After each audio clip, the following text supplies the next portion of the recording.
Hello दोस्तों, आज हम कुछ एनालिसिस करने वाले हैं रिगार्डिंग टू स्टॉक्स और ये दोनों स्टॉक्स आपको आने वाले कुछ दिनों में काफी भर भर के पैसा कमा के देंगे।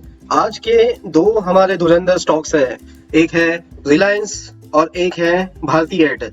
अब रिलायंस और भारती एयरटेल का सीधा कंपटीशन नहीं हो सकता। अगर हमें कंपटीशन करना है तो हमें जियो और एयरटेल का पहले कंपटीशन करना होगा। अब तो हमें पता है कि जियो सेपरेटली एक स्टॉक नहीं है, लेकिन हमें ये पता है कि वो रिलायंस में एक हिस्सेदारी की तरफ से आता है। तो हम पहले जियो और एयरटेल के बारे में देखेंगे कि हम लोग कैसे इसको कंपेयर कर सकते हैं। सबसे पहले तो हम देखेंगे कि इनके नंबर ऑफ सब्सक्राइबर्स कितने हैं। जियो में आते हैं 400 मिलियन नंबर ऑफ सब्सक्राइबर्स। इनका सपना एक है जियो का कि जियो लगभग 500 सब्सक्राइबर्स करे। एयरटेल में आते हैं 285 मिलियन सब्सक्राइबर्स। अब यहाँ पर जियो के सब्सक्राइबर्स बहुत ज्यादा है एज कम्पेयर टू एयरटेल, और एयरटेल के सब्सक्राइबर्स जियो से कम है, लेकिन वो इतने भी कम नहीं है क्योंकि एयरटेल जो इंडिया में आती है वो इंडिया की नंबर 2 कंपनी है इन टेलीकम्युनिकेशन। तो हम पहले देख लेते हैं, नंबर ऑफ सब्सक्राइबर्स जियो के ज्यादा है एयरटेल से, लेकिन यहाँ पर अगर हम लोग कंपेयर करें वॉइस पर यूजर, मतलब अपना फोन कितने यूजर जियो में अपना फोन या फिर एयरटेल में अपना फोन यूज करते हैं, जो अपने फोन से बात करते हैं, उनके मिनट्स का अगर हम लोग डेटा देखेंगे, हम ये डेटा देखेंगे फर्स्ट क्वार्टर का जो अभी अभी आया है जून 2021 का, तो उसको ध्यान में रखते हुए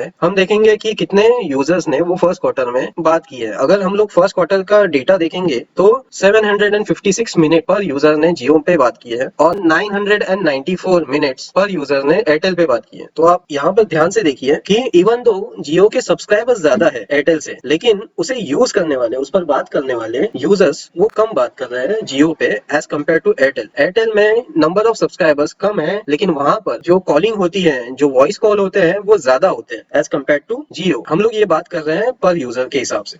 अब चलो देखते हैं जियो। तो आपको पता है जब जियो मार्केट में आया तो वो अपने डेटा प्लान्स की वजह से काफी हिट गया। पहले जियो का डेटा प्लान काफी अच्छा था, दे वर प्रोवाइडिंग फ्री डेटा। तो अगर हम लोग कंपेयर करें फर्स्ट क्वार्टर का कि डेटा पर यूजर कितना है, तो आप देखोगे यहाँ पर 12.1 जीबी पर यूजर लोगों ने यूज किया है, और यहाँ पर एयरटेल में 16.3 जीबी पर यूजर लोगों ने यूज किया है। लेकिन आप जरा ध्यान से देखिए यहाँ पे कि जियो के सब्सक्राइबर्स बहुत ज्यादा है और एयरटेल के सब्सक्राइबर्स जियो से कम है। तो पर यूजर जो डेटा यूज हो रहा है वो एयरटेल में सबसे ज्यादा है। एयरटेल के जो सब्सक्राइबर्स हैं वो अच्छे से अपना एयरटेल यूटिलाइज कर रहे हैं, और जियो में पता नहीं शायद उनको इतना service as compare to Airtel इतना अच्छा नहीं लग रहा है। अच्छा, अगर हम लोग फाइनेंशियल्स की बात करें तो पहले देखेंगे चलो टर्नओवर क्या है दोनों का। टर्नओवर मतलब रेवेन्यू, फर्स्ट क्वार्टर में जियो ने कमाया 16,557 करोड़ का रेवेन्यू आया जियो का, और एयरटेल का है 24,419 करोड़ का। चलो एयरटेल ने तो अच्छा कमाया एज कम्पेयर टू जियो। उसका रेवेन्यू, इवन दो उसके जो सब्सक्राइबर्स हैं वो कम है, लेकिन उसका रेवेन्यू जियो से अच्छा है। लेकिन अगर आप गौर करोगे यहाँ पे तो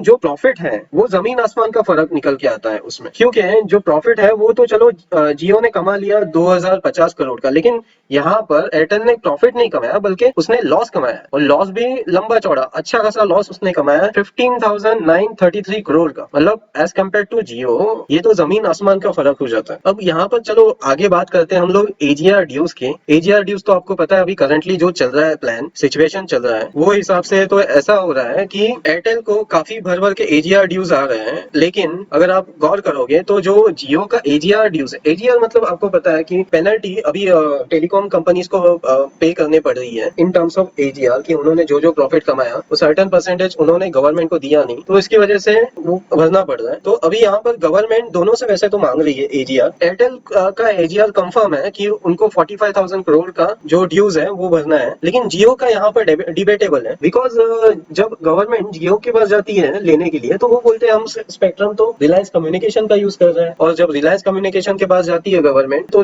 रिलायंस कम्युनिकेशन बोलती है हम तो लॉस मेकिंग कंपनीज है, हम नहीं दे सकते, इतना कैसे दे सकते हैं। तो यहाँ पर ये डिबेटेबल है, ये किससे रिकवर होगा एजीआर ड्यूज। अभी आगे जाते हैं, हम देखते हैं कि म्यूचुअल फंड्स कौन कौन से ज्यादा एक्साइटेड है इन दो स्टॉक्स को लेके। आप देखोगे तो अभी तक का investment of mutual funds in Jio is 63,000 crore. मतलब अभी तक म्यूचुअल फंड्स ने पैसा लगाया है जियो पे वो है 63,000 करोड़ का, और एयरटेल पे पैसा लगाया है समथिंग अराउंड 39,000 करोड़, 38,900 करोड़ का। लेकिन अगर आप नंबर ऑफ म्यूचुअल फंड्स की बात करोगे, मतलब कितने म्यूचुअल फंड्स में ने पैसा लगाया, तो it is around 400, only 400 mutual funds have invested in Reliance Jio, और 600 म्यूचुअल फंड्स ने एयरटेल पे पैसा लगाया। भले वो पैसा कम है लेकिन number of mutual funds are more than Reliance Jio. अभी स्ट्रेटेजीज की बात कर रहे हैं तो अभी स्ट्रेटेजीज में हम पहले एयरटेल की बात करते हैं। एयरटेल पहले क्या करता था कि जियो ने पैसे कम किए तो एयरटेल भी पैसे कम करता था, और जियो ने पैसे बढ़ा दिए तो एयरटेल भी पैसे बढ़ा। तो वो डिपेंडेंसी थी एयरटेल की जियो पे कि अगर जियो कम करता है पैसा तो मुझे भी कम करना पड़ेगा जियो। अभी इनका एक प्लान बन रहा है कि जियो भले वो पैसा कम करे लेकिन हम अपना पैसा कम नहीं करेंगे, हम अपने हिसाब से उसका रेटिंग्स मतलब उसका पैसा रखेंगे, उनके हिसाब से एयरटेल चलेगी, जो उनका मैनेजमेंट का डिसीजन होगा उस हिसाब से। उनका डिपेंडेंसी नहीं रहेगा जियो पे, और वो ज्यादातर ध्यान उनके क्वालिटी कस्टमर्स पे देंगे, जो मतलब कस्टमर्स उनको अच्छा खासा पैसा देते हैं, जो 30 रुपीज 40 रुपीज का रिचार्ज करते हैं, जो मतलब महीने में इतना पैसा नहीं खर्चा करते, उनके लिए कोई स्कीम नहीं आने वाली है। जो क्वालिटी जो ऑनेस्ट कस्टमर्स है एयरटेल के, उनके लिए एयरटेल आगे जाकर स्कीम्स लेकर आएगी। अभी रिलायंस जियो की स्ट्रेटेजी के बारे में हम देखते हैं। रिलायंस जियो का स्ट्रेटेजी तो आपको मैंने बताया कि 500 मिलियन यूजर्स उनको अचीव करना है, ये उनका टारगेट है। वो कुछ भी करके अपना डेटा चीप रखेंगे, वो लोग देखेंगे कि जो और कस्टमर्स उनके पास अट्रैक्ट हो और कस्टमर्स उनका नेटवर्क एक्सेप्ट करें और उनके सब्सक्राइबर्स बढ़े। थोड़ा हम लोग company as a whole analysis कर लेते हैं। तो कंपनी में अगर आप देखोगे तो एयरटेल वो पूरा का पूरा टेलीकॉम सेक्टर में इन्वेस्टेड है। अभी